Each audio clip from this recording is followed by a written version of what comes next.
పిల్లరా, మరి కార్యానికి నన్ను ఆహ్వానించిన ప్రియులు, మరి ఈ కుటుంబానికి, అలాగే సేవకులు, ప్రిన్సిపాల్ గారు మరి మోహన్ అనే గారికి, అలాగే వేదికను అలంకరించిన మిగతా దైవజనులందరికీ ప్రత్యేకమైన వందనాలు తెలియజేస్తున్నాను. పిల్లరా, చాలా జాగ్రత్తగా కొద్దిసేపు వాక్యం వినండి. పెద్ద సమయం ఏమీ అవ్వలేదు, 12:30. సో చక్కగా భోజనాల టైంకి మెసేజ్ అయిపోతుంది. హాయిగా అందరం మరి కుమార్తెను దీవించి భోజనాలు చేసి వెళ్ళొచ్చు. కనుక జాగ్రత్తగా ఉన్న ఈ సమయంలో, ఈ శ్రేష్టమైన సమయంలో ఎవరు డిస్టర్బెన్స్ చేయకుండా దయచేసి వాక్యం వినండి. దేవుని పిల్లలారా, భూమి మీద పుట్టిన మనుషులు, ఆ మనుషుల జీవితంలో దశలు బాల్య దశ అంటారు, చిన్నతనం. ఆ బాల్య దశ నుండి మనిషి యవ్వన దశలోనికి వస్తాడు. యవ్వన దశలో నుండి నడిప్రాయానికి వెళతాడు. నడిప్రాయం నుండి వృద్ధాప్యానికి వెళతాడు. మనిషి జీవితంలో ఈ 4 దశలు అనేవి చాలా ప్రాముఖ్యమైనవి. ఇకపోతే మానవ దేహంలో జరుగుతున్న ఈ మార్పులు దేవుడు నియమించినవి, మర్చిపోకూడదు. ఒక బిడ్డ, ఈరోజు మనం కళ్ళ ముందు కూర్చున్న బిడ్డ రిషిత, బాల్యం నుండి యవ్వన దశలోనికి ప్రవేశపెట్టబడింది. యవ్వనంలోనికి వెళ్ళగానే పురుషుడు కానివ్వండి, స్త్రీ కానివ్వండి, శరీరంలో బలం అనేది వస్తుంది, దేహంలో బలం. ఆ దేహ బలాన్ని చూసుకుని ఈరోజు చాలామంది యువకులు పాడైపోయారు అని మనం చెప్పొచ్చు. చిన్నప్పుడు అమ్మ నాన్నల మాట విన్న పిల్లలు, చిన్నప్పుడు అన్నీ తానై పెంచిన తల్లి తండ్రికి లోబడిన పిల్లలు యవ్వన దశలోనికి వచ్చేసరికి, టీనేజ్లోకి వచ్చేసరికి, కాస్త వాళ్ళ శరీరంలో బలం వచ్చేసరికి, కాస్త ఆలోచన శక్తి వచ్చేసరికి, ప్రపంచం కొంచెం తెలిసేసరికి, అమ్మ నాన్నల చేతుల్లో నుండి ఈ ప్రపంచాన్ని చదవటం ప్రారంభించిన కొత్తలోనే, తొలినాళ్ళల్లోనే యవ్వనంలోనికి వచ్చిన పిల్లలు మాకు అన్నీ తెలుసు అన్న భావనలోకి వెళ్ళిపోతారు. మరి చూడండి, చిన్నప్పుడు అంతా తల్లిదండ్రుల మాట విన్న పిల్లలు, తల్లిదండ్రులు ఏది చెప్తే అది చేసిన పిల్లలు కాస్త పెద్దదిగిన తర్వాత మాటను ధిక్కరించడం ప్రారంభిస్తారు. మీరు చూసారో లేదో, వయసు వచ్చిన తర్వాత, పెద్దవాళ్ళు అయిన తర్వాత ఇక అమ్మ నాన్నల మాట వినరు. మీరు చిన్నప్పుడు చూడండి, ఏ చొక్కా కొంటే ఆ చొక్కా వేసుకుంటాడు వాడు. అమ్మ నాన్నలు ఏ చొక్కా కొంటే అది పట్టుకొస్తే నీకు చొక్కా కొన్నామని అంటే వేసుకుంటాడు. పెద్ద అయిన తర్వాత చూడండి, ఆ చొక్కా పట్టుకెళ్తే నాకు ఈ రంగు ఇష్టం లేదు, నాకు ఈ డిజైన్ ఇష్టం లేదు అంటాడు. అంటే నాకేదో కావాలి, అమ్మ నాన్నలకి ఏమీ తెలియదు అన్న స్థాయి వాళ్ళ మదిలోనికి వస్తుంది. జాగ్రత్తగా వినాలి, తల్లిదండ్రులు వినాలి. ఈరోజు మెసేజ్, యవ్వన బిడ్డలు కన్నవాళ్ళు, యవ్వన బిడ్డల చేతుల్లో ఉన్న తల్లిదండ్రులు జాగ్రత్తగా వినండి. అలాగే యవ్వనంలోకి వచ్చిన పిల్లలు కూడా జాగ్రత్తగా వినాలి. యవ్వన కాలం అనేది శరీరంలో బలం ఉంటుంది, కాస్త ఆలోచన శక్తి పెరుగుతుంది. కనుక మనుషులు లేదా యవ్వనంలోకి వచ్చిన పిల్లలు ఏమనుకుంటారు అంటే, నాకు అన్నీ తెలుసు, అమ్మ నాన్నలకి ఏమీ తెలియదు. లేదా ఏదైనా పెద్దవాళ్ళు వచ్చి మంచి చెబుతుంటే ఆ మంచి వాళ్ళ బుర్రకెక్కదు, మీకు ఏమి తెలియదు, నాకే తెలుసు అన్నీ అన్న ఆలోచన విధానం యవ్వన పిల్లల్లోనికి వస్తుంది. కనుక తల్లిదండ్రులుగా దేవుడు మన చేతుల్లో వాక్యం పెట్టాడు, బైబిల్ పెట్టాడు. ముందు ఆ మాటలు మన మధ్యలో ఉండాలి. ఆ మాటలు మన పిల్లలకి అర్థమయ్యేటట్టుగా చెప్పగలిగిన నాడు వాళ్ళ ఆలోచన విధానం మారుతుంది. బాగా వినాలి. నాకు అన్నీ తెలుసు, నేను అనుకున్నది చేయగలను, నాకు తిరుగులేదు, నా శరీరంలో బలం ఉంది, లేదంటే నా ఆలోచన బలం ఉంది, నాకు చదువు బలం ఉంది, నేను బాగా చదువుకోగలను. లేదా కొంతమంది పిల్లల్లో నుండి చిన్నపట్ట అహంకారం. దేనిని బట్టి అంటే, వాళ్ళ అమ్మ నాన్నలు కాస్త ధనవంతులు అనుకోండి, ఈ పిల్లలు అందరిని చిన్నగా చూడటం ప్రారంభిస్తారు. అంటే ఆ డబ్బు వలన వచ్చే బలము, లేదంటే జనం వలన వచ్చే బలము, అది వారి బలంగా భావిస్తూ యవన పిల్లలు త్రొట్టిల్లిపోవటం, యవన పిల్లలు పడిపోవటం, యవన పిల్లలు లోకాన్ని ఆశించటం మనం చూస్తూ ఉంటాం. ఇలాంటి సందర్భంలో యవనంలోనికి వచ్చిన బిడ్డలకి వాక్యం అనేది చాలా అవసరం. వారి జీవితాన్ని బాగు చేయడానికి, వారి జీవితాన్ని సరైన మార్గంలో ఉంచడానికి. మీకు ఇంకొక మాట తెలియచేయాలి ఈ సందర్భంలో, యవనంలోనికి వచ్చిన కుమార్తె కానీ యవనంలోకి వచ్చిన కుమారుడు కానీ వాళ్ళు కాచుకోవటం చాలా కష్టమైపోయింది ఈ మధ్యకాలంలో. మీకు తెలియదు కాదు, ఎందుకంటే మన చుట్టూ ఉన్న ప్రపంచం అంతా పాపంతో నిండుకొని ఉంది. వాడు సెల్ ఫోన్ ఆన్ చేస్తే అందులో వాడికి కనపడేది పాపం. సినిమాలు ఆన్ చేస్తే దాని నిండా కనపడేవి బూతులు. వాడు సెల్ ఫోన్ ఆన్ చేసినా, సినిమా చూసినా, ఏమంటే వార్తలు చూసినా, ఎక్కడ చూడండి వాడు కళ్ళ ముందు అంతా కనపడుతున్నది ఏంటంటే వ్యభిచారము, నేరాలు, హత్యలు, ఏమండి మద్యపానము, ధూమపానము, గుట్కాలు, సిగరెట్లు, అన్నీ ఇవే మనం యవ్వన పిల్లల చుట్టూ ఉన్నప్పుడు వాడు ఆ పాపంలోనికి కానీ ఆ నేరంలోనికి కానీ వెళ్ళిపోకుండా మనం కాపాడుకోవాలి అంటే మనకి దేవుడిచ్చిన ఏకైక మార్గం మన చేతుల్లో ఉన్న వాక్యం. ఆ వాక్యాన్ని పిల్లలకు అర్థమయ్యేటట్టుగా చెప్పటం. బాగా వినండి, మన పిల్లలకి మన దేవుడు రాయించిన మాటలు కనుక అర్థమయ్యేటట్టుగా వాళ్ళకి చెప్పగలిగిన నాడండి వాళ్ళేంటో వాళ్ళు తెలుసుకుంటారు, వాళ్ళ జీవితాన్ని వాళ్ళ చేతుల్లో పెట్టుకుంటారు, తల్లిదండ్రుల మాటకు విధేయులు అవుతారు, ముఖ్యంగా దేవుడి మాటకు లోబడతారు. వాళ్ళ యవ్వన జీవితం పైన దేవుడి ప్రభావం లేదా దేవుని వాక్యం యొక్క ప్రభావం ఎప్పుడైతే పడుతుందో వాళ్ళ యవ్వన దశలో ఎలాంటి తప్పులు, నేరాలు, పాపాలు చేయకుండా వాళ్ళ జీవితాన్ని స్వతహాగా వాళ్ళు కాపాడుకునే శక్తి వాళ్ళకి వస్తుంది. ఈరోజు యవనస్తులు తప్పు చేయడానికి గల కారణం ఏంటంటే వాళ్ళకి ఏం తెలియదు పాపం. ఇది తప్పు, ఇది నేరము, ఇది పాపము, ఈ విధంగా నేను వెళ్ళకూడదు అని వాళ్ళకి తెలియకపోవటమే వాళ్ళు చాలా మంది చేస్తున్న నేరాలకు ఒక కారణం, వాళ్ళు పాడైపోవడానికి ఒక కారణం. కనుక యవ్వన బిడ్డలకి దేవుడు మనకి బైబిల్లో రాయించిన మాటలు గనక అర్థమయ్యేటట్టుగా చెప్పగలిగితే వాళ్ళ జీవితం బాగుంటుంది. వాళ్ళు ఎప్పుడైతే బాగుంటారో వాళ్ళని కని పెంచి కష్టపడుతున్న తల్లిదండ్రులు కూడా బాగుంటారు. ఏమండి, ఈరోజు మనం తెల్లవారు లేస్తే రాత్రి వరకు కష్టపడి పని చేస్తున్నది ఎవరి కోసం చెప్పండి? మీరు ఎవరి కోసం కష్టపడుతున్నారంటే ఎవరి పేరు చెప్తారు? పిల్లల కోసం అండి. ఏ తండ్రి కష్టపడుతున్నాడన్న ఎవరి కోసం? పిల్లల కోసం. ఏ తల్లి కష్టపడుతుందన్న ఎవరి కోసం? పిల్లల కోసం.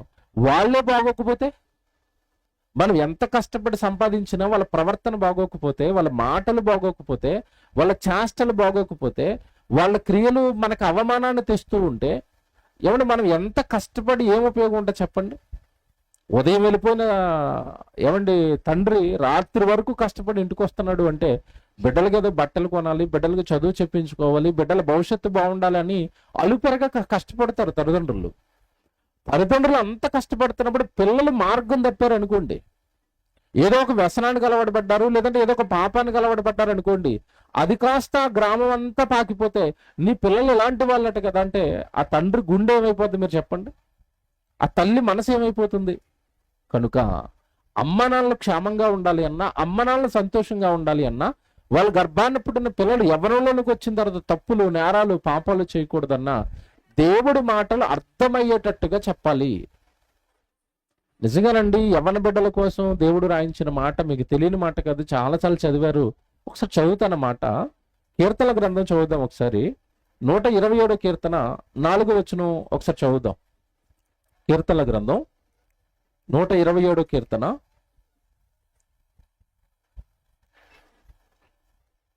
4వ వచనం చదువుదామా? 4వ వచనం. యవ్వన కాలమందు పుట్టిన కుమారులు బలవంతుని చేతిలోని బాణముల వంటి వారు అన్నాడు. అంటే ఈ యవ్వన పిల్లల మీద దేవుడికున్న ఉద్దేశం ఏంటంటే యవ్వనంలోనికి వచ్చిన బిడ్డలట, యవ్వన కాలంలో పుట్టిన బిడ్డలట బలవంతుడైన దేవుని చేతులు ఎలా మారాలట? బాణం. అంటే ప్రతి యవ్వన కుమారుడు, ప్రతి యవ్వన కుమార్తె బలవంతుడైన దేవుని చేతిలో ఒక ఆయుధంగా మారాలి, దేవుని ఆయుధంగా మారాలి. దేవుడు ఆయుధం అంటే దేవుడికి పనికొచ్చే కుమార్తెగా, దేవుడికి పనికొచ్చే కుమారుడిగా బిడ్డ ఉండాలి. అది దేవుడి కోరిక. ఈ కోరిక చాలా మంది తల్లిదండ్రులు కూడా అర్థం కాలేదు. వాళ్ళని ఎప్పుడు చదువుకోండిరా, ఉద్యోగాలురా, డబ్బురా, ఇదంతా వాళ్ళ హృదయాల్లో నింపారు తప్ప నువ్వు నేను దేవునికి కుమారుడు, దేవునికి కుమార్తె, నీ యవ్వన బలాన్ని తప్పులకు వాడకూడదు, నీ యవ్వన బలాన్ని నేరాలకు వాడకూడదమ్మా. నీకు వచ్చే ఆలోచనలు కానీ, నీకున్న బలం కానీ, నీకున్న తెలివి కానీ నువ్వు దేవుని పనులకు ఉపయోగించాలి అని తల్లిదండ్రులు పిల్లలకి చెప్పలేదు. పిల్లలకి అర్థం కాలేదు. అందుకే దేవుడు రాయిస్తూ అక్కడ అంటున్నాడు, యవ్వన కాలమందు పుట్టిన కుమారులు బలవంతుడైన దేవుని చేతిలోని బాణం అన్నాడు. ఏమంటే ఈ వచనం మీరు చాలాసార్లు చదివారు కదా. ఇక్కడ మీరు ఆగి ఒక క్షణం ఆలోచించాల్సింది ఏంటంటే, భూమి మీద ఉన్న మనుషులట బలవంతుడైన దేవుని చేతిలోని ఒక బాణమట. ఏమంటే బాణాన్ని ఎప్పుడైనా చూసారా మీరు? బాణం చూసిన వాళ్ళు ఎవరైనా ఉన్నారు ఇక్కడ? బాణాన్ని చూసారా?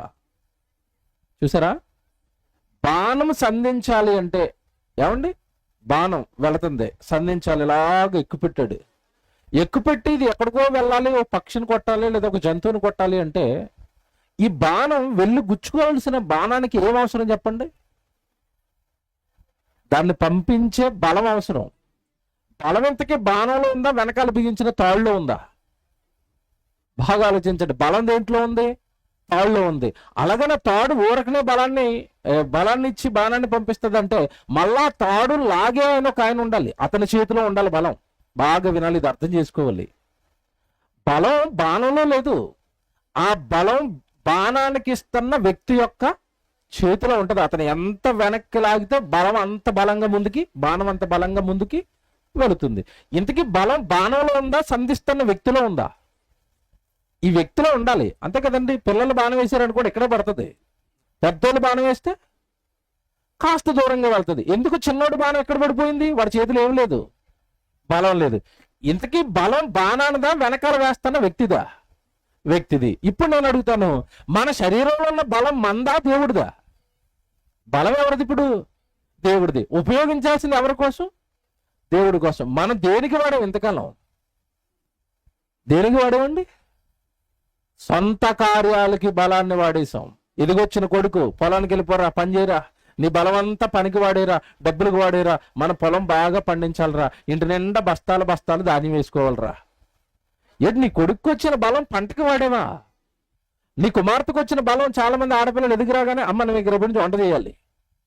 ఇటు వంట చేయడానికా బిడ్డ బలం? బట్టలు ఉతుక్కోవడానికా? దేవుడు బిడ్డ శరీరంలో పెట్టిన బలం నీ వంటలు చేసుకోవడానికి, బట్టలు ఉతుక్కోవడానికి, ఇల్లు కడుక్కోవడానికి, పొలంలో పని చేసుకోవడానికి, దీనికా వాడుతారు. బలం ఎవరిది ఇంతకీ? ఆ బిడ్డలోకి వచ్చిన యవ్వన బలం ఎవరిది? దేవుడిది. నా ఒంట్లో ఉన్న నా యవ్వన బలం ఎవరిది? దేవుడిది. బలం దేవుడిది అయినప్పుడు దాన్ని వాడాల్సింది ఎవరికి? దేవుడికి. ఇది చిన్న లాజిక్ మర్చిపోయారండి. ఇప్పుడు చూపిస్తాను నేను బైబిల్లో చాలా సందర్భాలు చూపిస్తాను మీకు. అంటే ఇంతకాలం మనం తప్పు చేసిన ఒక తప్పు, తల్లిదండ్రులుగా మనం చేసిన తప్పు, పిల్లలుగా వాళ్ళకి అర్థం కానిది ఈరోజు దేవుడు వాక్యం ద్వారా మీకు బయలుపరుస్తాడు. యవ్వనంలోనికి బిడ్డ వచ్చిందంటే ఆ బిడ్డను తీసుకుని వెళ్ళింది దేవుడు, ఆ బలం ఇచ్చింది దేవుడు, ఆ శక్తినిచ్చింది దేవుడు, వాళ్ళకు వచ్చే ఆలోచన బలం దేవుడు. కనుక ఆ బిడ్డలు కానీ, ఆ బిడ్డల కన్నా తల్లిదండ్రులు కానీ దేవుడి కోసం ఆలోచించాలి. దేవుడి కార్యాలకు బలం ఉపయోగించేటట్టుగా బిడ్డల్ని ప్రేరేపించాలి, అలా పెంచాలి. యవ్వన కాలమందు పుట్టిన కుమారులు బలవంతుడైన దేవుని చేతిలోని బాణం. ఏమన్నా నీకు మాట చెప్తాను, ఇక్కడ ప్రపంచం మోసపోయిన ఒక సంగతి చెప్తాను. అంటే భూమి మీద ఉన్న ప్రతి మనిషికి వెనకున్న బలం ఎవరంటే దేవుడు. ఆయన ఎవరి వెనకాలైతే ఉంటాడో వాళ్ళు బలవంతులు. మళ్ళీ జ్ఞాపకం చేసుకోండి, బాగా అర్థం చేసుకోండి. దేవుడు అనే ఆయన బలవంతుడండి. బలవంతుడైన దేవుడు ఎవరి వెనకాల ఉంటే వాళ్ళు కూడా ఎలా ఉంటారు? బలంగా ఉంటారు. కానీ లోకం నా వెనక దేవుడు ఉంటే బలంగా ఉంటానని అనుకోలేదు, నా వెనకాల దైవం ఉంటానని బలవంతుడిని అని అనుకోలేదు. లోకం దేంట్లో బలాన్ని చూసిందో తెలుసండి? మాకు 10 ఎకరాల ఆస్తి ఉంటే మేము బలవంతులమి, అంతేనా? మా ఇంటి నిండా ఒక 20 కేజీల బంగారం ఉంటే మేము ఎవరివి? బలవంతులమి. లేదంటే మా వాళ్ళు ఐఏఎస్లో ఐపీఎస్లో పెద్ద పెద్ద చదువులు చదివేస్తే మా కుటుంబం ఎలా మారిపోతుంది? బలవంతమైన కుటుంబం, బలమైన కుటుంబంగా మారిపోతుంది అనుకున్నారు. ఇలా మోసపోయారు ప్రజలు అని దేవుడు క్రీస్తుకు పూర్వం, యేసుక్రీస్తుల వారి భూమి మీద పుట్టక మునిపే హబక్కూకు అనే ఒక ప్రవక్త ఉన్నాడండి. ఆ ప్రవక్తతో ఆ రోజు మనలా ఈ రోజున్న ప్రపంచం ఎలాగైతే మోసపోయిందో ఆ రోజున్న ప్రపంచం కూడా అలాగే మోసపోయింది. బలం అనగానే డబ్బులో ఉందనుకుని, బలం అనగానే పంటల్లో ఉందనుకుని, బలం అనగానే గొర్రెల్లో ఉందనుకుని, మేకల్లో ఉందనుకుని ఆ రోజు వాళ్ళు ఆస్తది. బలం అనగానే డబ్బులో చూశారు, బలం అనగానే మనుషుల్లో చూశారు, బలం అనగానే ఆస్తులో చూశారు, బలం అనగానే సైన్యంలో చూసుకున్నారు, బలం అనగానే ఆ రోజున్న అధికారంలో వాళ్ళు చూసుకున్నారు. దేవుడు వాళ్ళని హెచ్చరించాడు. మీరు లోకంలో ఏది చూసుకున్నది మీ బలం అనుకుంటున్నారో ఆ బలం మీలో ఉండడానికి కారకుడు దేవుడు. ఆ బలాన్ని మీకు ఇచ్చింది దేవుడు. బలవంతుడైన దేవుడు నువ్వు వెనకుండటం నీకు బలం తప్ప లోకంలో దేన్నో చూసి బలం అనుకుంటున్నావేమో అది బలమే కాదు అనేసేటి. ఈరోజు యవనస్తులు చూడండి, మామూలుగా ఉండే యవనస్తులు వేరండి. అప్పుడప్పుడు కొంతమంది జిమ్కి వెళ్తారు. జిమ్కి వెళ్ళి 4 రోజులు ఇలా కిందకి పైగా రాడ్లు అనగానే ఇక్కడ కొంచెం వస్తుంది. ఏంటది? కండ. వాటికి ప్యాకులు. ఏ ప్యాకు? 5 ప్యాక్, 6 ప్యాక్, 8 ప్యాక్ ప్యాకెట్లు ఉన్నాయి కదండి. వీడి పొట్టలో 4 ప్యాకెట్లు మొలిచాయి అనుకోండి, అప్పుడు ఎలా ఉంటాడు చెప్పండి? మామూలుగా ఉన్నప్పుడేమో ఫుల్ హ్యాండ్స్ ఇలాగ వేసుకుంటాడండి, చక్కగా ఉంటాడండి. 2 ప్యాకెట్లు కానీ మొలిచినాయి అనుకోండి శరీరంలో, ఏ బట్టలు వేస్తాడు? ఇక్కడ వరకు ఉంటుందండి షర్ట్, టీ షర్ట్, దానికి కాలర్ ఉండదు. ఇక్కడ వరకు టీ షర్ట్ వేసి అలాగొచ్చు. అంటే లోకానికి ఏం చూపించాలనుకుంటున్నాడు ఇప్పుడు? నా బలం చూడండి, నా శరీరంలో కండలు చూడండి, నా ఒంటుకున్న బలం చూడండి. ఇంతకీ బలం వీడుదా? బలం రావాలంటే జిమ్కి వెళ్ళిన తర్వాత జిమ్ ట్రైనర్ ఏం చెప్తాడు చెప్పండి? కండలు రావాలంటే ఏం చేయాలి? రోజు 10 కోడిగుడ్లు తినంటాడు. అంతేనా? కండలు రావాలంటే ఏం తినాలి? కోడిగుడ్లు తినాలి. కోడిగుడ్లు ఎవరు ఇంతకీ? మీరు లోతుగా ఆలోచించండి. గుడ్డు ఎవరిది? ఆ గుడ్లో పోషకాలు పెట్టింది ఎవరు? ఆ గుడ్డుని చేసి తినరా నువ్వు బలంగా ఉంటావని ఇచ్చింది ఎవరు? దేవుడు. ఆ గుడ్డులు తింటే వీడికి బలం వచ్చింది. ఇప్పుడు నా బలం అనాలా, ఇది దేవుడు బలం అనాలా? కానీ మనిషి ఏమంటాడు? నా జిమ్ము, నా బాడీ, దెబ్బ కొట్టి చంపేస్తాను, ఎక్కువ మాట్లాడుతా అంటాడు. కండలు వచ్చినాడు, పొగరొచ్చింది. కండరాగానే ఏమొచ్చింది? పొగరొచ్చింది. యవన పిల్లలకు కూడా అంతే. వాడు చిన్నగా ఉన్నప్పుడు ఏ బరువులు ఎత్తలేడు, నాన్న వచ్చి వెనకాల అలా ఎత్తుతూ ఉంటాడు. వీడికి కొంతకాలానికి అంటే కండ బరువు వస్తుంది, కండలో కొంచెం బలం వస్తుంది, సొంతంగా బండి నడపగలుగుతాడు, సొంతంగా ఏమైనా ఎత్తగలుగుతాడు. అంతేనండి. అక్కడ నుంచి నాన్న ఏం చెప్పినా వింటాడా? నీకేం తెలియదు అంటాడు.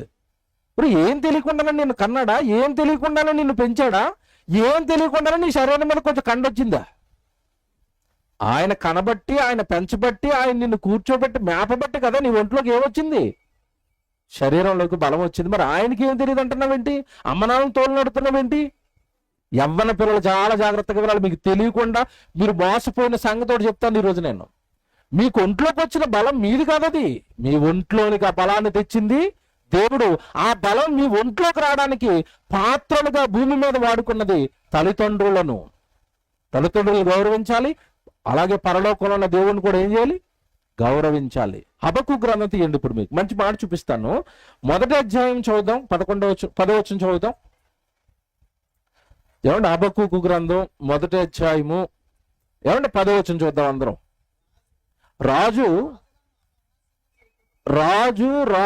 రాజులను అపహాస్యము చేతురు, అధిపతులను హేళన చేతురు, ప్రాకారము కలిగిన దుర్గములన్నిటినీ తృణీకరింతురు, మంటి దెబ్బ వేసి వాటిని కొట్టుదురు. ఏమంటే ఎవరి గురించి చెప్తున్నాడు ఈ సందర్భం అంటే మీకు అర్థం కావాలి, సందర్భం అర్థం కావాలి. ఎవరి గురించి చెప్తున్నాడు అంటే, ఒకప్పుడు అండి బబులోను మహాసామ్రాజ్యం, నెబుకద్నెజరు చక్రవర్తి, వాళ్ళు ఎంతటి పొగరుతో ఉండేవారంటే, వాళ్ళ సైన్యాన్ని చూసుకుని, వాళ్ళకున్న బలాన్ని చూసుకుని ఎంతటి పొగరుతో ఉండేవారంటే, ఎదురుగ్గా వచ్చిన రాజ్యం, ఏ రాజ్యం అయినా సరే మేము జయించేస్తాం, రాజుల సైతం అంతం చేస్తాం. బాగా వినాలి ఈ సందర్భం. మాకు ఎదురుగా ఎవడొచ్చినా నిలబడ్డాం, మేము మట్టి దెబ్బలేసి రాజ్యాలను పడగొట్టేస్తాం, ఏమంటే దుర్గాలను పడగొట్టేస్తాం. అసలు మాకు ఎదురే లేదు. మా బలం మా సైన్యం, మా బలం మా ఇనపరథాలు, మాకున్న బలం, మా దగ్గర ఉన్న కత్తులు, మా దగ్గర ఉన్న బలం, మాకున్న యుద్ధ సామాగ్రి. వాళ్ళు అలా ఫీల్ అయ్యారట ఒకరోజు. తర్వాత మాట చూడండి, అక్కడ ఏమంటారు? ప్రాకారం గల దుర్గములన్నిటినీ తృణీకరించారంటే రాజులు, వేరే రాజులు చుట్టుగా కట్టుకున్న గోడలన్నిటిని కూడా పడగొట్టేస్తారండి వీళ్ళకున్న సైన్యంతో. తృణీకరింతురు, మంటి దెబ్బ వేసి వాటిని పట్టుకుందురు. 11వ వచనం, తమ బలమునే, ఇది అండర్లైన్ చేసుకోండి, తమ బలమునే తమకు దేవతగా. అంటే అర్థం ఏంటంటే, మా బలమే మమ్మల్ని కాపాడుతుంది, మా బలమే మాకు దేవత, మా బలమే మాకు దేవుడు, మా శరీరంలో ఉన్న బలమే మాకు దేవుడు, మాకున్న యుద్ధ సామాగ్రి ఉంది కదా అదే మా దేవుడు, మాకున్న సైన్యం ఉంది కదా అదే మా దేవుడు, మా దగ్గర డబ్బు ఉంది కదా అదే మా దేవుడు. తమ బలమునే తమకు ఏం చేసుకున్నారట? దేవతగా చేసుకున్నారట. ఇది మీరు పట్టుకోవాలండి. ఇక్కడ చాలాసేపు ఆలోచించాలి మీరు. తమ బలమును తమ దేవతగా భావించటం ఏంటి? బలం దేవత అయిందేంటి అంటే దేవత, దేవుడు అనగానే కాపాడేవాడు, రక్షించేవాడు అని అర్థం. ఇప్పుడు ఇంతకీ దేవుడి ప్లేస్లో వాళ్ళు దేన్ని పెట్టుకున్నారట? బలం. నా శరీరంలో బలం ఉంది కనుక నన్ను ఎవడో ఏం చేయలేడు. అంతేనా? చాలా మంది యవ్వన పిల్లల్లో ఇదే ఉంటుంది. నా శరీరంలో బలం ఉంది కనుక నన్ను ఎవడో ఏం చేయలేడు. మాకు ఇంట్లో డబ్బులు బాగా ఉన్నాయి కనుక, ధనబలం ఉంది కనుక మమ్మల్ని ఎవరు ఏమి చేయలేరు. అధికారంలో ఉన్నప్పుడు చూడండి, ఎమ్మెల్యే కొడుకు కానీ మంత్రి కొడుకు కానీ ఎన్ని తప్పులు చేసినా, ఎన్ని నేరాలు చేసినా వాళ్ళ ధైర్యం ఏంటి చెప్పండి? మా వెనకాల ఎవరున్నారు? మా నాన్న ఎమ్మెల్యే, మా నాన్న మంత్రి, మా నాన్న ముఖ్యమంత్రి, మా వెనకాల అధికార బలం ఉంది కనుక మమ్మల్ని ఎవడు ఏమి చేయలేడు. బాగా వినండి, ఆలోచించండి. మనిషి చేస్తున్న తప్పు ఒకటి బయట పెట్టాడండి దేవుడు. ఇప్పుడు నీ బలాన్ని ఆశ్రయ చేసుకుని నువ్వు ఉప్పొంగుతున్నావు కదా, నీ బలాన్ని ఆశ్రయగా చేసుకుని, నీ బలమే నీకు దేవుడు అనుకుని, నీ బలమే నీకు దేవత అనుకుని, నీ బలాన్ని చూసి ఉప్పొంగుతున్నావు కదా, నీ బలాన్ని చూసి నువ్వు ప్రేరేపించబడుతున్నావు కదా, జాగ్రత్త అన్న వార్నింగ్ ప్రారంభంలో ఇచ్చాడండి. పిల్లరా, భూమి మీద ఉన్నవన్నీ కూడా దేవుని వలన కలిగినవి. దేవుడు కలిగించాడు, ఆ బలాన్ని కలిగించాడు. శరీరంలో బలం ఉందా? ఆర్థికంగా బలం ఉందా? నీకేమైనా భూమి బట్టి బలమా? నీకున్న అధికారాన్ని బట్టి బలం అంటే అవన్నీ కూడా మనకి ఇచ్చేవాళ్ళు ఎవరు చెప్పండి? అవన్నీ మనకి ఇచ్చింది ఎవరు? దేవుడు. నువ్వు ఆ బలాన్ని చూసుకుని దేవుడిని మర్చిపోయావు అనుకోండి, ఆ బలాన్ని దేవుడు తీస్తే, మీకు అర్థమైందా? ఆ బలాన్ని దేవుడు తీసేస్తే. అందుకే యోబు గ్రంథానికి రండి, ఒక మంచి మాట చూపిస్తాను మీకు. ఎంత డైరెక్ట్ గా చెప్పాడు చూడండి దేవుడు. యోబు గ్రంథం 24వ అధ్యాయం 22వ వచనం చూద్దాం. యోబు గ్రంథము 24వ అధ్యాయం 22వ వచనం చూడండి. యోబు గ్రంథం 24వ అధ్యాయము 22వ వచనం. ఆయన తన బలము చేత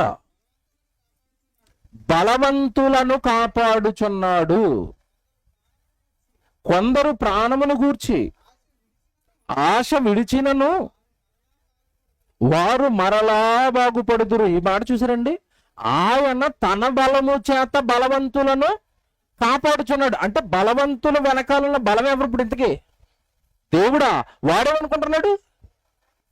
నాకు బలం ఉంది కనుక నేను గెలుస్తున్నాను, నాకు బలం ఉంది కనుక నేను హాయిగా ఉన్నాను, నాకు డబ్బు ఉంది కాబట్టి హాయిగా ఉన్నాను, నా శరీరంలో కండలు ఉన్నాయి కనుక హాయిగా ఉన్నాను. ఏమంటే ఆ మధ్యకాలంలో మీరు చూసారో లేదో, ఒక సినిమా యాక్టర్ చచ్చిపోయాడండి, కన్నడ. పునీత్ రాజ్ కుమార్ గారి, పునీత్ రాజ్ కుమార్ అనుకుంటాను ఆయన పేరు, ఆయన కదండి పునీత్ రాజ్ కుమార్. నిండు యవనస్తుడండి, చచ్చిపోయాడండి. చచ్చిపోయడానికి ఎక్కడుండి చచ్చిపోయాడంటే జిమ్లో ఉన్నాడట. ఆయన బాడీ చేస్తానండి, ఫిట్గా ఉన్న బాడీ అండి, ఒంటి నిండా కండలు ఉన్నాయి.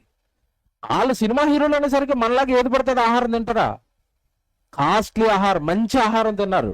ఎప్పుడు కూడా వైద్యులు వాళ్ళని పరీక్షిస్తూ ఉంటారు ఆరోగ్యం ఎలా ఉందని. చక్కగా ఆరోగ్యం బాగుంది, మంచి ఫుడ్ తింటున్నాడు, ఎవడు చక్కగా జిమ్ చేస్తున్నాడు, ఒంటి నిండా బలం ఉంది. ఆ బలవంతుడైన ఆయన ఒకానొక రోజు హార్ట్ అటాక్ వచ్చి చచ్చిపోయాడండి. అంటే ఇప్పుడు మన దగ్గర ఎంత బలమున్నా మన వెనకాల దేవుడు లేకపోతే భూమి మీద ఈ బ్రతుకును కొనసాగించటం కష్టం. ఎంత బరాస్తాడు చూసారా మాట. ఆయన తన బలము చేత బలవంతులను ఏం చేస్తున్నాడట? కాపాడుతున్నాడు. అంటే ఈ భూమి మీద ఉన్న ఎవరైనా నాకు ఏదో బలం ఉందని ఆ బలాన్ని చూసి పొంగుతున్న వాళ్ళు అందరూ అర్థం చేసుకోవాల్సింది ఏంటంటే ఆ బలం వాళ్ళది కాదు, ఎవరిది? దేవుడిది. మీకు అర్థం కావడానికి ఒక ఉదాహరణ చెప్తానండి, బాగా ఆలోచించండి. నేను చెప్పే ఉదాహరణ, చాలా చోట్ల అండి గ్రామాల్లో ఆవులను, ఎద్దులను పెంచుతారండి. ఎద్దులను పెంచుతారు, ఫ్యాషన్గా పెంచుతారు. అంటే మంచి మంచి ఆహారం పెట్టండి, బాగా లావుగా ఏపుగా ఏమండి బాగా బలంగా పెంచుతారు ఎద్దుల్ని. ఒంగోలు ఎద్దులు అంటారు, మీరు చూసారు ఎప్పుడైనా? అవి చాలా హైట్గా ఉంటాయి, బలంగా ఉంటాయి. ఆ బలంగా ఉన్న ఎద్దులు అంత బలంగా ఎవరు పెంచుతారంటే ఓనర్ పెంచుతాడు. వాటికి ఎవరు మామూలు ఎద్దులకి అయితే రోజు గడ్డి వేస్తారు అంతే, కానీ వాటికి అలా కాదు, స్పెషల్ దానాలు ఉంటాయి. రాగులని, తర్వాత మనుషులు తినే కొర్రలని, ఆ తర్వాత గోధుమలని, సజ్జలని, రకరకాల ధాన్యాలండి వాటికి కలిపి పెడతారండి. అలా కలిపి పెట్టడం వల్ల మామూలు ఎద్దేమో మామూలుగా ఉంటుంది, ఈ స్పెషల్గా ఫుడ్ పెట్టిన ఎద్దేమో చాలా బలంగా ఉంటుంది, పోటీల్లోకి వెళ్తుంది, బరువులు లాగేస్తుంది. తర్వాత ఎద్దులతో పోటీకి ఏమన్నా పరుగు పంది పోటీలు వేస్తే అందులో స్పీడ్గా పరిగెట్టి గెలిచేస్తుంది. ఈ మధ్యకాలంలో ఒక వీడియో చూశానండి నేను. అలా ఏపుగా పెరిగిన ఎద్దు అండి, ఏపుగా పెరిగింది, అసలు దాన్ని చూస్తేనే భయపడుతున్నారు అందరూ. చాలా బలంగా ఉంది ఒంటి నిండా.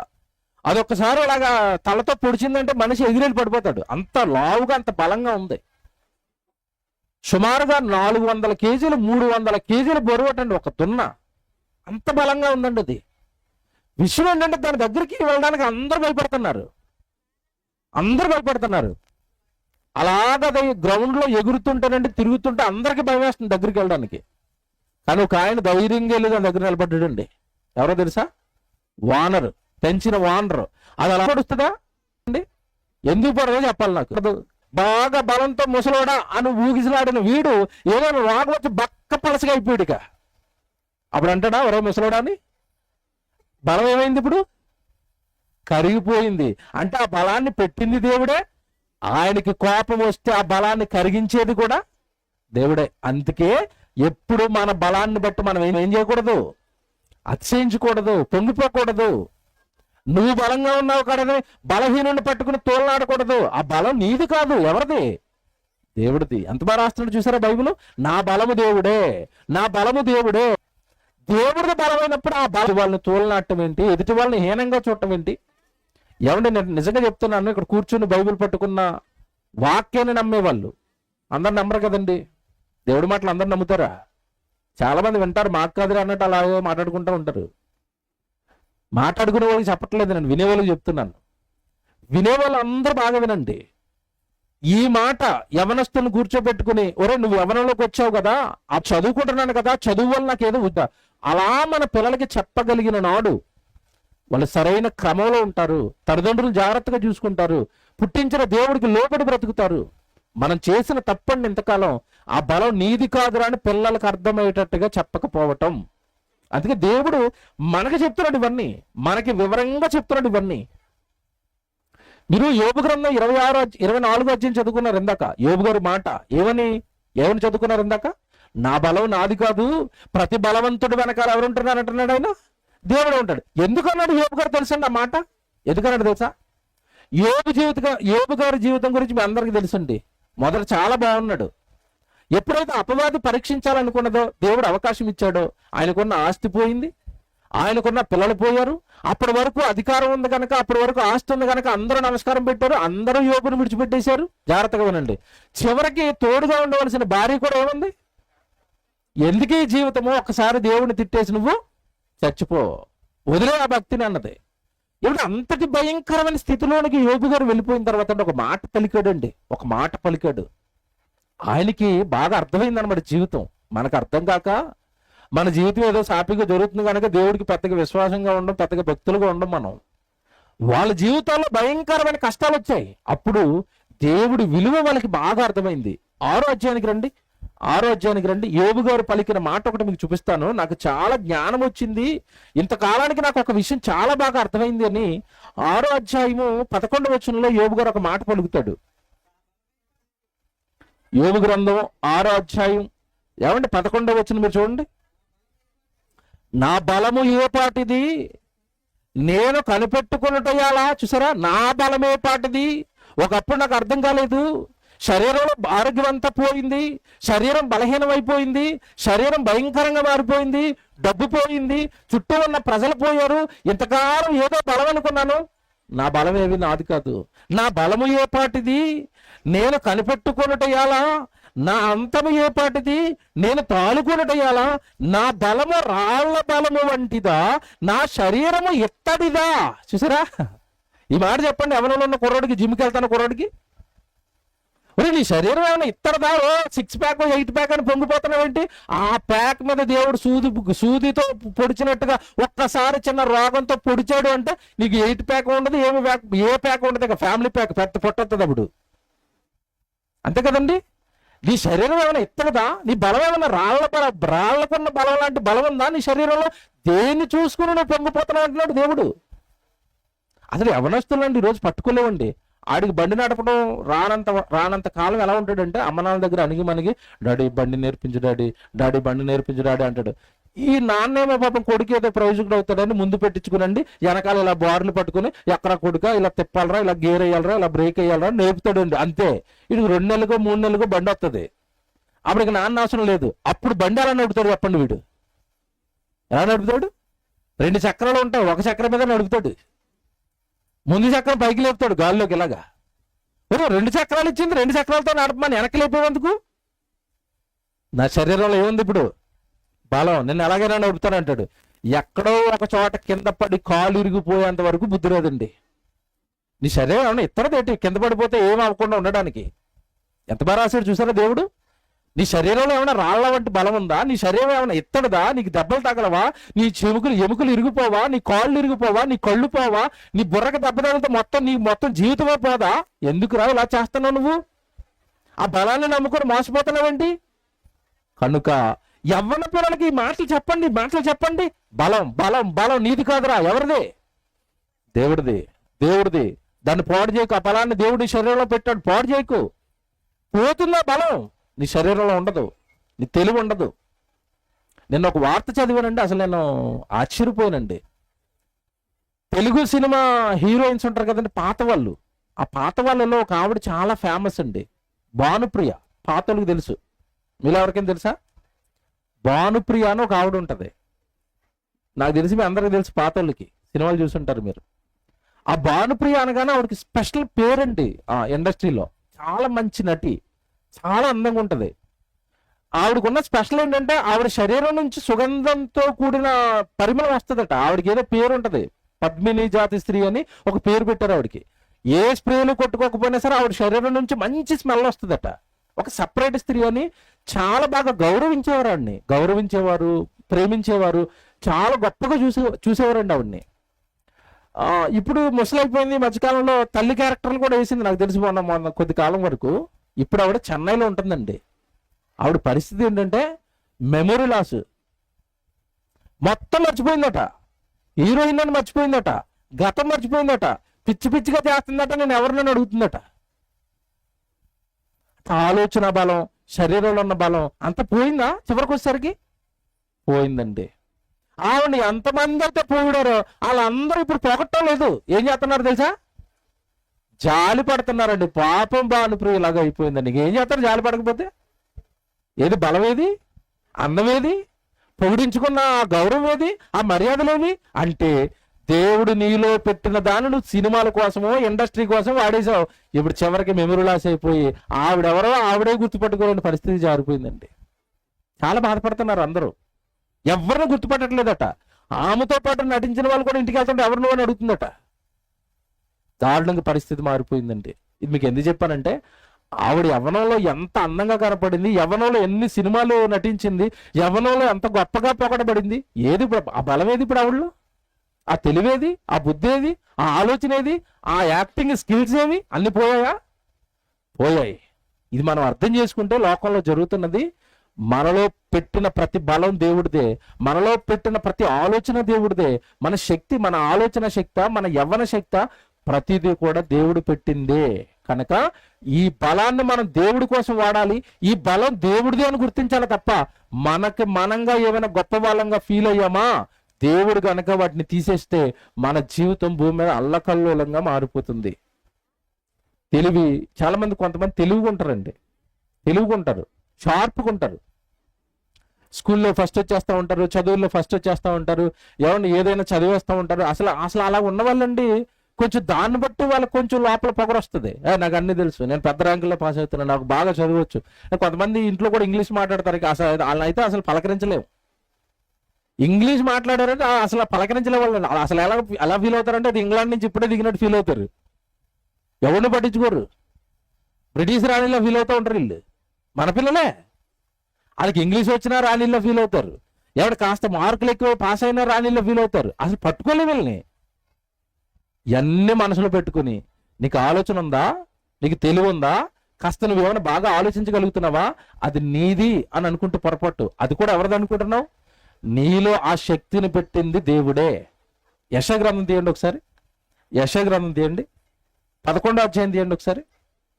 యెషయా గ్రంథము 11వ అధ్యాయము 2వ వచనం 3వ వచనం చదువుదాం.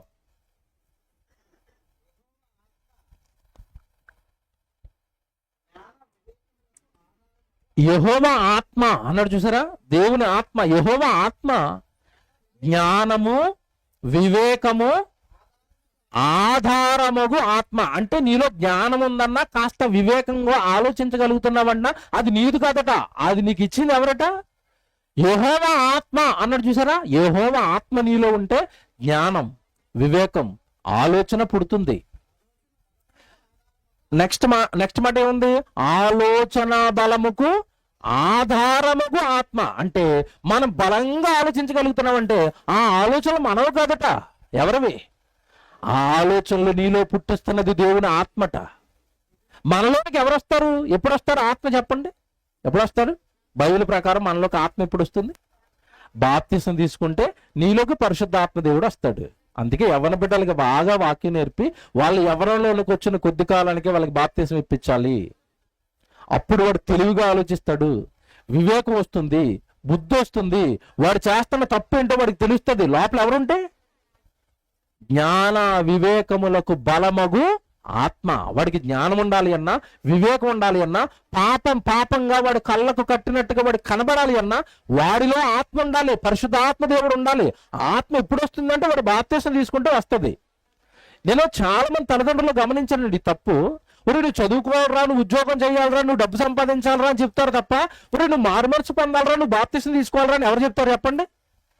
యవనంలోకి వచ్చిన బిడ్డలకి ఏ తల్లిదండ్రులు చెప్తున్నారా? ఒరే యవనంలోకి వచ్చేసావురా, నువ్వు పాపంలో పడిపోతావేమోరా, నువ్వు లోకంలో పడిపోతావేమోరా, నేరాలు కనుక నీకు ఏమైనా అలవాటు అయిపోతావేమోరా, మద్యానికి బానిస అవుతావేమోరా, ఎక్కడైనా సిగరెట్లు అలవాటు చేసుకుంటావేమోరా, ఎక్కడైనా వ్యభిచారం అలవాటు చేసుకుంటావేమోరా, స్కూల్లో ఉన్న ఆడపిల్లల చుట్టూ తిరుగుతావేమోరా తప్పు చేసి.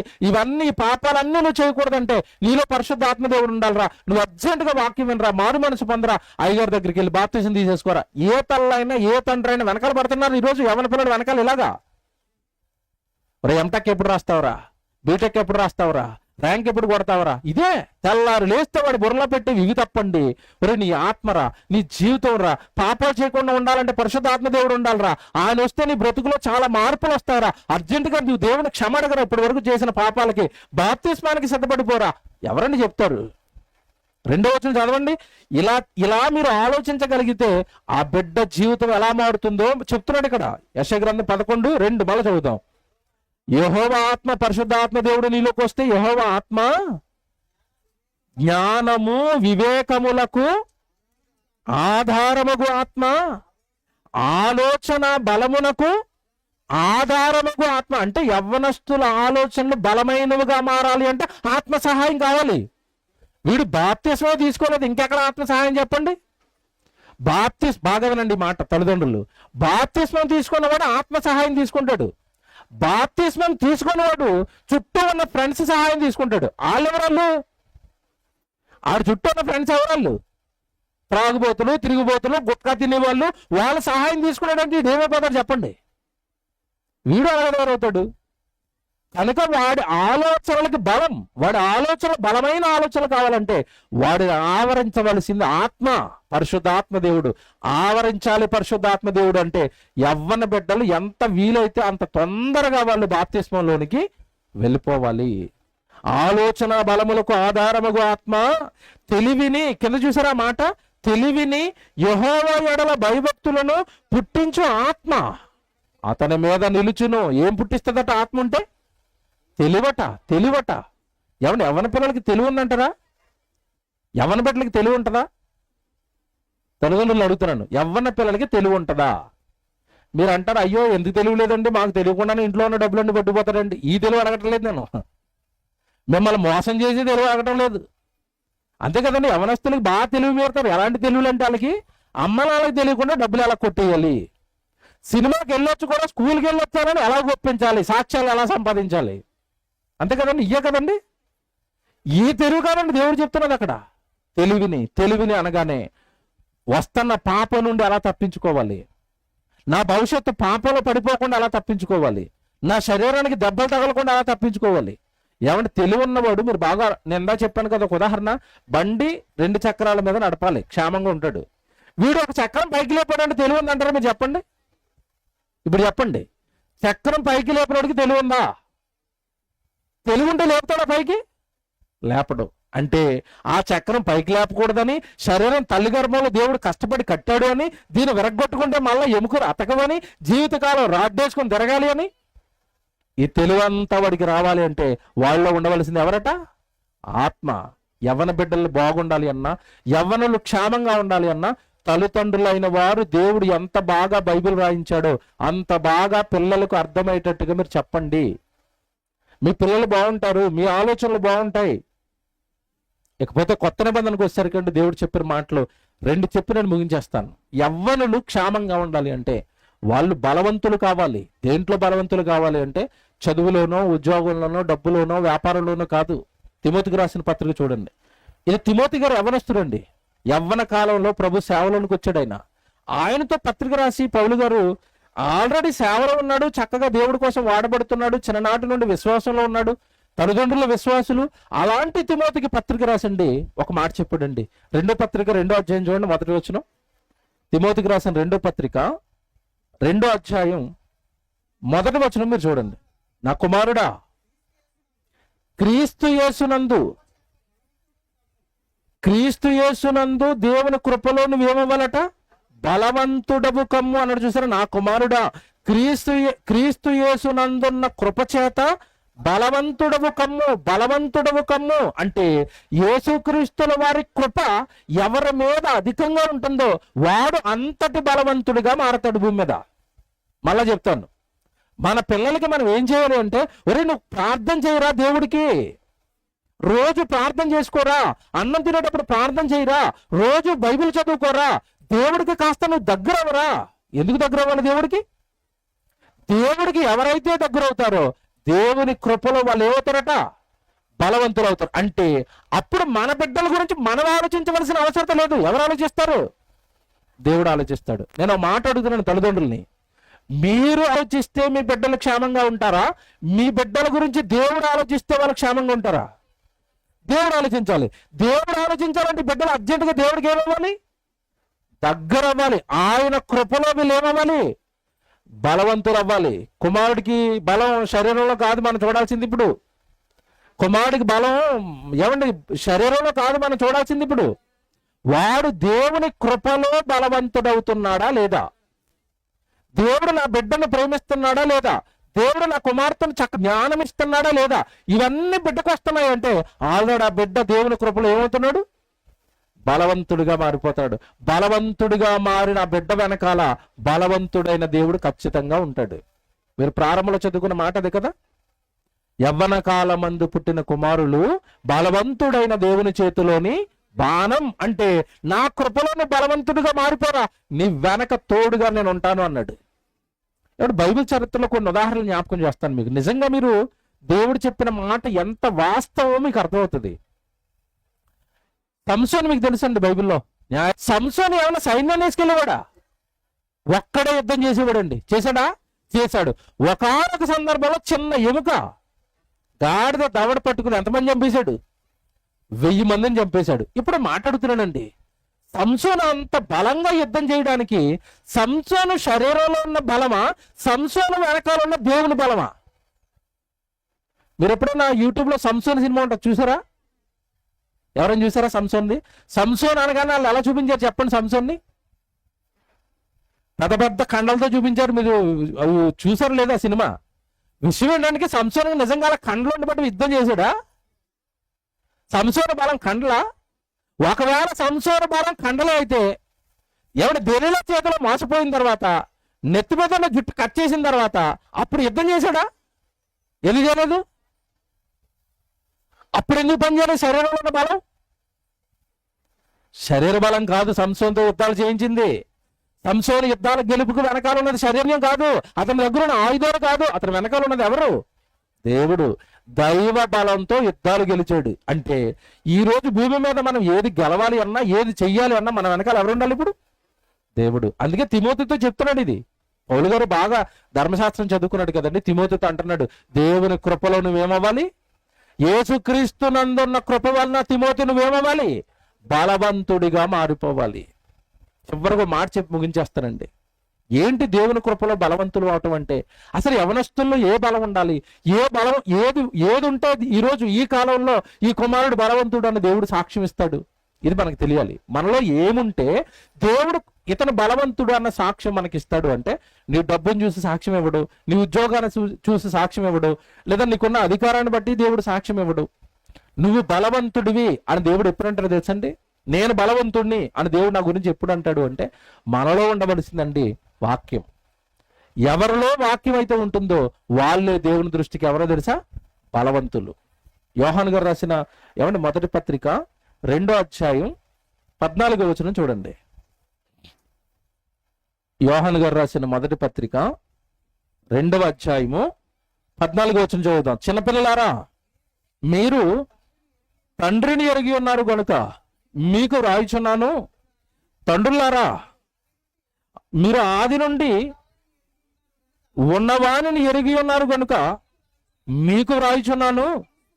యవ్వనస్తులారా అన్నాడు, చూసారా? ఆ పదం పట్టుకోండి, మీరు జాగ్రత్తగా వినాలి. ఇది యవ్వనస్తులారా, యవ్వనంలోనికి వచ్చిన వారులారా, యవ్వనస్తులారా మీరు బలవంతులు అన్నాడు. ఏంటండి యవ్వనస్తులారా మీరు బలవంతులు అనగానే లోకం అంటున్న బలం అనుకున్నారు కాదు. యవ్వనస్తులారా మీరు బలవంతులు, దేవుని వాక్యము మీ యందు నిలుచుచున్నది అన్నాడు. అంటే ఇప్పుడు ఎవరు బలవంతులు దేవుడి దృష్టిలో చెప్పండి? ఏ యవ్వనస్తులు బలవంతులు? దేవుని వాక్యము ఎవరి యందు నిలుస్తుందో విన్నవాళ్ళు అన్నాడా, నిలిచిన వాళ్ళు అన్నాడా? బాగా అడుగుతున్నాను నేను. విన్నవాళ్ళ, నిలిచిన వాళ్ళ? నిలవడం అంటే వర్షాకాలంలో చూడండి, వర్షాలు ఊరిని పడతాయండి. వర్షాకాలం వర్షాలు ఎన్ని పడ్డా కొన్ని ప్రాంతాల్లో ఎప్పటికీ కరువే. ఏంటి కరువు అంటే వర్షం పడ్డ వర్షాన్ని స్టోర్ చేసుకోవడానికి అక్కడ ఏమీ లేవు. ఓ చెరువు లేదు, ఒక డ్యామ్ లేదు. పడ్డట్టుగా మళ్ళీ సముద్రంలోకి వెళ్ళిపోతాయి. వెంటనే మళ్ళీ ఏమొస్తుంది? కరువు వస్తుంది. మరి యవ్వన పిల్లలు వాక్యం వింటున్నారు కదా, ఎందుకంటే తప్పు చేస్తున్నారు? ఎందుకంటే త్రాగుబోతులుగా మారుతున్నారు? ఎందుకు వ్యభిచారాల వైపు వెళ్తున్నారు? ఎందుకు ప్రేమ అంటే ఇంట్లో ఉన్న తల్లిదండ్రులు సైతం ఇబ్బందులు పెడుతున్నారు? ఎందుకు? వెంటన్న వాక్యము వాళ్ళలో ఏమవట్లేదు, నిలవటం లేదు. నిలవాలి అంటే వర్షం నీళ్ళు నిలవాలి అంటే, తల్లిదండ్రులు అడుగుతున్నాను, వర్షం నీళ్ళు నిలవాలి అంటే డ్యామ్ కట్టాలి. మీ పిల్లల్లో వాక్యం నిలబడాలి అంటే మీరే డ్యామ్గా మారాలి. ఎలాగా? ఒరే, పగలు ప్రసంగం విన్నావు కదరా, రాత్రి ఆ ప్రసంగం నాకు చెప్పు, మళ్ళా నాకు చెప్పరా? గుళ్ళో నువ్వు విన్న ప్రసంగం నాకు చెప్పరా అన్న తల్లిదండ్రులు. వాడు చెప్పడం ప్రారంభించాడంటే నెమ్మదిగా వాడు చదవటం, చెప్పడం ట్రై చేయటం, వాడి హృదయంలో ఈ వాక్యం ఉండిపోతుందా ఉండదా? తల్లిదండ్రులు అంటారండి అలాగా. వాక్యం చెప్పరా, రాసుకున్న నోట్స్ ఏదిరా, గుడికి వెళ్ళావు కదరా అని అడగరు. హోంవర్క్ చేసేవారా అడగరండి. అసలు ఏంటది? ఈ ప్రపంచ యుద్ధం ఎంత తీవ్రంగా తీసుకుంటారో స్కూల్లో వచ్చిన హోంవర్క్ అంత తీవ్రంగా తీసుకుంటారు. గుడికి వెళ్ళావు కదా, ప్రసంగం రాసుకున్నావా అని అడుగుతారని తల్లిదండ్రులు. ఏ రెఫరెన్స్లు చెప్పారా, ఏం చెప్పారా, ఉదాహరణలు ఏం చెప్పారా, ఒకసారి నాకు పాస్టర్ గారు చెప్పిన మళ్ళా చెప్పరా అంటారని తల్లిదండ్రులు. డ్యామ్ కట్టలేదు మీరు, మీ యవ్వన బిడ్డలు పాడైపోయారని మళ్ళీ గుడికి వచ్చి అయ్యారు ప్రార్థన చేయండి మా వాడు పాడైపోయాడు. ఆయన ఏం చేస్తాడో, ఆయన వేయాల్సిన వాటర్ అంతా వేసాడు. నీళ్లు వాక్యమే. ఆయన వాడు హృదయంలో నిలబెట్టలేదంటే డ్యామ్ మీరయ్యారు కదా. మీ పిల్లల చుట్టూ మీరు కదా ఉంటారా? పాస్టర్ గారు ఉంటారా? మీ సేవకుడు ఉంటారా? మీ ప్రిన్సిపల్ గారు ఉంటారా? పిల్లల చుట్టూ మీరుంటారు. ఎక్కడ వ్యక్తపడిన వాక్యం వాళ్ళలో నిలవాలి అంటే అడ్డుకట్టగా నిలబడవలసింది మీరు. వాడిని ప్రతిదినము చెక్ చేయవలసింది మీరు. బైబిల్ చదివావా, ప్రార్థన చేసావా, ప్రసంగాలు వింటున్నావా, నోట్స్లు ఏమైనా రాసుకుంటున్నావా, పాటలు ఏమైనా నేర్చుకుంటున్నావా? వాక్యం వాళ్ళలో నిలబడాలంటే నువ్వు కదా ఇవన్నీ చేయాలి. కనుక కొత్త నిబంధన ప్రకారం దేవుడి దృష్టిలో బలవంతులు ఎవరు చెప్పండి? ఇప్పుడు దేవుని వాక్యము ఎవరిలో అయితే నిలుస్తుందో వాళ్ళు ఎవరట? బలవంతులు. ఇక్కడ చెప్తాను ఒక ఉదాహరణ, మీకు బాగా అర్థమవుతుంది. వాక్యం ఉన్నవాడు బలవంతుడు ఏంటండి? వాక్యం ఉన్నవాడు బలవంతుడు ఏంటి? ఈరోజు మనిషి తప్పు చేస్తున్నాడన్నా, పాపం చేస్తున్నాడన్నా, నేరం చేస్తున్నాడన్నా వాడిని పాడు చేసేది ఎవరు చెప్పండి? అపవాది, అంతేనా? సాతాను వచ్చే కదండి పాపం వైపు ప్రేరేపిస్తుంది మన యవ్వన బిడ్డల్ని. ఇప్పుడు వాడు సాతానుని గెలవాలి అంటే వాడి దగ్గర ఉండాల్సింది బండా, కారా, చేతికి ఉంగరాలా, మెల్ల చెయ్యిల్లా, ఏముండాలి యవ్వన బిడ్డల దగ్గర? కండలు ఉండాలా? జిమ్ముకు పంపాలా? వాడి గుండెల్లో ఉండవలసింది వాక్యం. అది ఉందో లేదో చూడట్లేదు. ఏ తల్లిదండ్రులు చెక్ చేయరండి. పిల్లోడి గుండెల్లో వాక్యం ఉందా లేదని చెక్ చేయరు. వాడి చేతికి స్మార్ట్ వాచ్ ఉందా లేదా, అంతే కదండి. 4,000 అయినా 5,000 అయినా ఏవో వాచ్లు అటండి, ఇలా నొక్కితే కనబడతాయి. ఆ వాచ్లు కొనటం, మెడలో చైన్లు వేయటం, ఉంగరాలు కొనటం, షూలు కొనటం, బట్టలు కొనటం, అన్ని కొంటున్నావు. కొడుకు కొను, మంచిదే. కానీ వాడు హృదయంలో వాక్యం ఉందా? అపవాది కనుక వాడి మీద దాడి చేస్తే గెలవగలిగిన శక్తి అడిగి వచ్చిందా? యుద్ధం చేయగలనా తిరగబడి అపవాదితో, వాక్య బలంతో? ఇది చూడటం లేదండి. యవ్వన బలమంతా కరిగిపోయిందండి. యవ్వన బలమంతా లోకానికి దాసోహం అయిపోయిందండి. యవ్వన బలమంతా అపవాదికి దొరికిపోయిందండి. కారణం తల్లిదండ్రులు చేసిన తప్పు. ఏమంటే బలం బలం బలం అని నేను ఇప్పటి వరకు చెప్పిన కొన్నే, నాకు టైం లేదు, ముగించేస్తున్నాను. ఇప్పటి వరకు నేను చెప్పినవి కొన్నే. ఇంకా ఇలా మాట్లాడమంటే ఇంకో గంట మాట్లాడుతాను నేను. బలం మన వెనకాల ఉన్న బలం దేవుడితో అయితే ఆ బలం దేవుడే అని పిల్లలకు అర్థమయ్యేటట్టుగా చెప్పగలిగిన నాడండి నిజంగా వాళ్ళు సేద తీరుతారు దేవుళ్ళో. దేవుడి కొరకు చక్కగా ఆలోచిస్తారు, తప్పు చేయరు, వస్తున్న అపవాదితో యుద్ధం చేస్తారు. ఎందుకంటే గుండెల నిండా ఏం నింపుకున్నాడు? వాక్యము నింపుకున్నాడు. వాక్యము నింపుకున్న వాళ్ళు యుద్ధం చేస్తారు అపవాదితో. తప్పు చేయరండి, నేరాలు చేయరండి, పాపాలు చేయరండి. మా పిల్లల్ని స్కూల్ పంపుతున్నప్పుడు మేము ప్రతిరోజు చెప్తామండి. స్కూల్కి వెళ్తున్నా మా పిల్లలకి చెప్తాం ప్రతిరోజు మేము, ఒరే స్కూల్లో మీరు ఎవరితోనూ ఫ్రెండ్షిప్ చేయకూడదు, ఎవరితోనూ ఎక్కువగా సంబంధాలు పెట్టుకోకూడదు. మీరు స్కూల్కి వెళ్తున్న చదువుకోవడానికి, చదువుకోవాలి, వాక్యం అక్కడ పాఠాలు నేర్చుకోవాలి, వెంటనే మీరు ఇంటికి వచ్చేయాలి. మీరు ఎవరితోనైనా ఫ్రెండ్షిప్ చేయాలి అంటే, స్నేహం చేయాలనుకుంటే చర్చిలో ఉన్నారు తమ్ముళ్ళు, చెల్లెళ్ళు, అక్కలు, వాళ్ళతో మీరు సహోదరులతో చేయండి ఫ్రెండ్షిప్. ఫ్రెండ్స్ గా స్కూల్లో ఉన్నవారు ఎవరిని నా ఫ్రెండ్ అండని కుదరదు. నేను స్ట్రిక్ట్ గా చెప్తా ఉండి పిల్లలకి, వీడు నా ఫ్రెండ్, ఆమె నా ఫ్రెండ్, ఎవరితోనూ మీరు ఫ్రెండ్షిప్ చేయడానికి కుదరదు. ఎందుకంటే లోకంతో ఉన్న వాళ్ళతో ఫ్రెండ్షిప్ చేశారనుకోండి, వాళ్ళు ఏం నేర్పుతారు? వీళ్ళకి ఏం నేర్పుతారు? తప్పులు నేర్పుతారు, పాపాలు నేర్పుతారు, బూతులు నేర్పుతారు, పిల్లలకి చెడు ఆలోచనలు నేర్పుతారు, అమ్మనాల మీద తిరగబట్ట నేర్పుతారు. మన పిల్లలకి మన చేతికి దొరకరు. కనుక వాక్యం వచ్చిన వాళ్ళతో ఏం చేయాలి? సహవాసం చేయాలి. వీళ్ళనికి ఫ్రెండ్స్. యేసుక్రీస్తుల వారు వీళ్ళు నా స్నేహితులను ఎవరిని అన్నాడు? లోకంలో ఉన్న వాళ్ళందరినీ నా సహోదరులు, నా శిష్యులు, ఇదిగో నేను చెప్పిన మాట వింటున్నారు, తండ్రి కొరకు బ్రతుకుతున్నారు కనుక వీళ్ళు నా స్నేహితులు. ఎవరు ఇప్పుడు మనం ఎంత మాట్లాడుకున్నా మన యవ్వన పిల్లలు పాడు చేసేసే లిస్టులో ఫస్ట్ లిస్ట్ ఎవరు చెప్పండి? తల్లులు మాట్లాడండి. మీ పిల్లలు పాడైపోవడానికి ఫస్ట్ లిస్టులో ఈడే ఉన్నాడు. ఎవరున్నారు? వాళ్ళ స్నేహితులే ఉన్నారు. తాగుబోతాడు స్నేహం పెట్టాడు, కుర్రాడు ఏమయ్యాడు? తాగుబోతు. అమ్మాయి ఎవరో చెడు మాటలు మాట్లాడే అమ్మాయితో స్నేహం కట్టింది, ఇంటికి వచ్చి కూడా ఏం మాట్లాడుతుంది? చెడు మాటలు మాట్లాడుతుంది. కనుక మన పిల్లలు పాడు చేసేసే వాళ్ళు ఫ్రెండ్సే, స్నేహితులే. ఆ స్నేహం దగ్గర మీరు స్ట్రిక్ట్ గా ఉండండి. ఒరే నువ్వు ఎవరితో పడితే వాళ్ళతో స్నేహం చేయడానికి కుదరదు. దేవుడి పిల్లలతో స్నేహం చేయి, దేవుడి వాక్యంతో స్నేహం చేయి, దేవుడి బైబిల్తో స్నేహం చేయి. ఇలా మనం చెప్పగలిగినాడు మన పిల్లలు బలవంతులు అవుతారు. అలా బలవంతులైన పిల్లలు అటు దేవుడికి ఉపయోగపడతారు, కన్న తల్లిదండ్రులుగా మీకు ఉపయోగపడతారు. ఇప్పుడు గనక యవ్వన బిడ్డల్లో ఈ మాటలు కనుక మీరు నింపకపోతే పెద్ద అయిన తర్వాత మిమ్మల్ని కూడా వాళ్ళు ఏం చేయరు? ప్రేమించరు. దేవుని ప్రేమించిన వాళ్ళు తల్లిదండ్రులను ప్రేమిస్తారండి? ప్రేమించరు. తిరిగి వచ్చి మరలా అన్యాయం జరిగేది మీకే, నష్టం జరిగేది మీకే. కనుక యవ్వన పిల్లల్లో ఈ మాటలన్నీ హృదయం నిండుకునేటట్టుగా మనం చెప్పాలి. నీ బలం నీది కాదు, నా బలం నాది కాదు, మన వెనకున్న దేవుడిది. నువ్వు ఆయన కోసం పెరగాలి, ఆయన కోసం నువ్వు బ్రతకాలి.